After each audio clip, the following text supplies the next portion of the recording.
enjoyed the comfortable idea that the mere form of government can of itself safeguard a nation against despotism. Germany under President Hindenburg was a republic. An aggressive despotism took root and flourished under Adolf Hitler. Many observers have found that two workable yardsticks help in discovering how near a community is to despotism: the respect scale and the power scale. As a community moves towards despotism, respect is restricted to fewer people.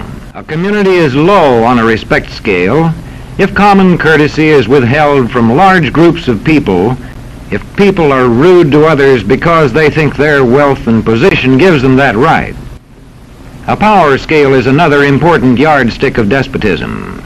It gauges the citizens' share in making the community's decisions. Today, democracy can ebb away in communities whose citizens allow power to become concentrated in the hands of bosses. The test of despotic power is that it can disregard the will of the people.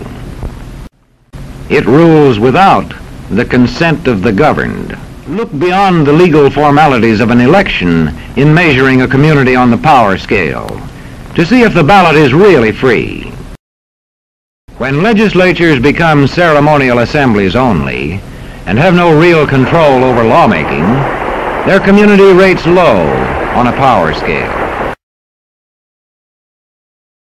The spread of respect and power in a community is influenced by certain conditions, which many observers measure by means of the economic distribution and information scales.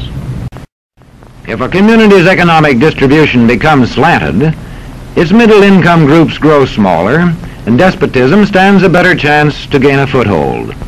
Where land is privately owned, one sign of a poorly balanced economy is the concentration of land ownership in the hands of a very small number of people. To the extent that this condition exists throughout a nation, the likelihood of despotism is increased. Another sign of a poorly balanced economy is a taxation system that presses heaviest on those least able to pay. A community rates low on an information scale when the press, radio, and other channels of communication are controlled by only a few people. And if books and newspapers and the radio are efficiently controlled, the people will read and accept exactly what the few in control want them to. Government censorship is one form of control. It is also possible for newspapers and other forms of communication to be controlled by private interests.